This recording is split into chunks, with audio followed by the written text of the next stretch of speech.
Setelah kita mengenali bahwa pemikiran itu simboliknya adalah bekas, kini kita alih perhatian seterusnya kepada apa yang ingin kita isikan pula, yakni ilmu. Dalam bab ini kita menyelami simbol air sebagai lambang ilmu. Bukan sekadar maklumat, justru kefahaman hidup yang dapat mengalir, menyubur, dan mengubah seseorang. Takkan ada gunanya air jika ia tidak mengalir. Ilmu yang terhenti di kepala, yang tidak sampai ke hati dan tidak diamalkan, hanyalah ketulan beku yang mengeras dalam gelas. Ilmu tidak bersifat kaku. Ia bukan batu atau dinding. Ia adalah elemen yang mengalir, menyerap, berubah bentuk, dan menyesuaikan ruang. Namun, seperti air juga, ilmu boleh menjadi racun jika kotor, boleh menyebabkan banjir jika tidak pandai dikawal, juga boleh menenggelamkan jika tidak diseimbangkan. Dalam tradisi Islam dan falsafah Timur, ilmu adalah sesuatu yang hidup. Ia bukan sekadar koleksi fakta, tetapi cahaya yang membimbing. Ibnu Qayyim pernah berkata, ilmu itu bukan diukur dengan banyaknya hafalan atau banyaknya riwayat yang dikuasai. Sesungguhnya, ilmu yang sebenar itu ialah satu cahaya yang Allah campakkan ke dalam hati seorang hamba. Dengan cahaya itulah hatinya menjadi hidup, memahami kebenaran, dan dipimpin menuju hidayah. Air yang sihat ialah air yang mengalir dari gunung ke sungai, dari sungai ke sawah, dan dari sawah ke laut, bukan yang cuma terperap atau bertakung sebagai tempat pembiakan nyamuk. Begitu jugalah ilmu, ia datang dari sumber yang jernih, mengalir melalui para guru dan pengalaman, lalu digunakan untuk menyubur kehidupan. Ilmu yang hanya disimpan di kepala dan tidak diamalkan akan menjadi takungan busuk, dipenuhi dengan ulat kesombongan beserta nyamuk ego. Ia tidak menyuburkan, sebaliknya merosakkan. Air yang sedemikian kalau tak digunakan buat mandi atau air masak sekalipun, amat bahaya bagi sesiapa yang tinggal berhampiran. Wabak denggi. Sesungguhnya tidak semua air itu boleh diminum. Begitu jugalah tidak semua yang disebut sebagai ilmu itu layak untuk dipercayai. Kita hidup dalam zaman kebanjiran maklumat, namun tidak semua bersumber dari mata air yang bersih dan tak ternoda. Berikut adalah sumber utama ilmu yang dikatakan suci. Wahyu dan kitab sebagai sumber mutlak dalam tradisi beragama. Pengalaman hidup, kesilapan, penderitaan, dan kejayaan. Orang-orang bijak dan guru bukan sekadar berpangkat, tapi yang zuhud dan jujur. Dialog dan pertembungan idea, syura, debat, dan diskusi yang membuka ruang tafakur. Namun kini, ramai yang hanya mengambil ilmu dari klip TikTok berdurasi 30 saat atau dari skrip selebriti intelektual yang lebih banyak menjual sensasi daripada kebenaran. Padahal yang diucapkan itu rekaan penulis upahan, bukan sendiri. Demikianlah air yang disedut dari kolam kotor bakal merosakkan hati. Seperti saluran air, aliran ilmu juga perlu struktur.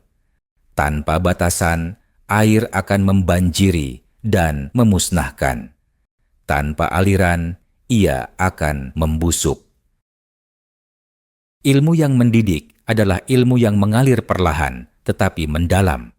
Memasuki hati bukan setakat memuaskan ego, dan membangun akhlak bukan sekadar mengasah hujjah. Namun, ilmu yang menghanyutkan pula, menipu dengan kata-kata indah, padahal kosong, tiada inti. Menghasut untuk menang, bukan untuk memahami. Dan menjadikan ilmu sebagai senjata mengancam, bukan cahaya menerang. Dalam masyarakat hari ini kita menyaksikan ramai yang tahu cara dan gaya bercakap, tetapi tidak mampu mendidik.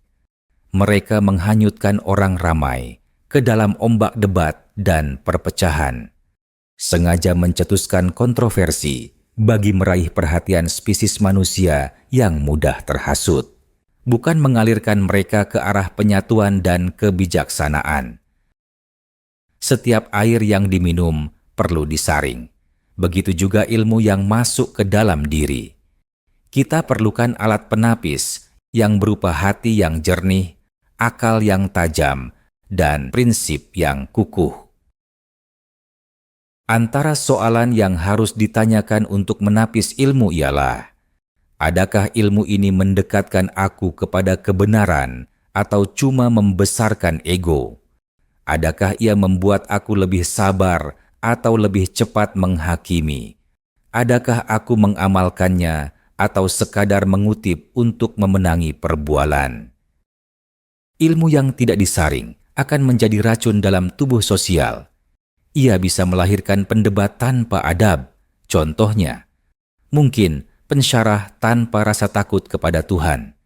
Dan boleh jadi aktivis yang lantang mahu menjatuhkan agama, tapi kosong asas tauhid. Anda perasan wujud makhluk-makhluk seperti ini di luar sana. Kesimpulannya, ilmu hanya akan berkah jika ia dialirkan kepada orang lain. Bukan dengan menunjuk pandai, tetapi dengan berkongsi manfaat. Ilmu yang sebenar adalah yang mengalir dalam bentuk akhlak, menyuburkan dalam bentuk tindakan, serta merendah diri dalam bentuk keikhlasan. Orang yang berilmu bukanlah yang paling banyak bercakap, tetapi yang paling jernih kelakuan dan sabar tindakannya. Air yang mengalir tidak perlu manis berkata-kata. Kehadirannya sudah cukup untuk menyuburkan pokok, memadamkan api, dan menyembuhkan luka. Ilmu bukan trofi atau pingat buat ditayang, tetapi air yang diguna untuk menyalurkan. Usah jadi orang kaku, penuh maklumat, bahkan pasif tindakan. Sebelum kita menagih air dari orang lain, tanyakanlah, apakah kita benar-benar menyaring apa yang kita serap, dan apakah kita mengalirkannya kembali untuk menyuburkan sekeliling? Karena akhirnya, ilmu bukan tentang banyak mana yang kita ketahui, tetapi sejauh mana ia menjadikan kita manusia yang lebih tenang, rendah hati, dan bermanfaat. Andai kata tubuh itu majoriti partikelnya air, siapakah bisa merasakan pada waktu pukul 3 pagi suatu pasang surut jasad sedang terjadi? Atau di kala senja, berkokok ayam menggila, fasal menyangka kiamat tiba. Rupanya cuma siang bersilih malam. Makhluk langit pun bingkas pulang sebelum dimamah tradisi gelap. Alang-alang cerah nampak terang jalan dituju. Takut rabun nanti teraba sana sini. Yang mengerikan lagi darinya, galak maksiat pun lagak buta. Air dengan memori segala bekas yang pernah menanggungnya. Berkarat teiko, berkerak kopio, berlumut perigi, menghijau gosok gigi. Air amat kuat mengenang masa lalu, sambil bersahaja menitik melekuk keras batu. Hari ini tanpa batas, dibelai disentuh anak dara. Esok lusa kebas rasa, sia-sia bini berpada. Air mohon lupa sebarang dosa, sayang sekali semula jadi alami. Besar pohon kan ikut telunjuk mentari, terkadang tangis bahkan selebat hujan. Menumbuh sepucuk harapan baru dibasahi retorik embun, masih tak ternoda debu kota. Demi nafsu setitik nila, habis punah impian sebelanga.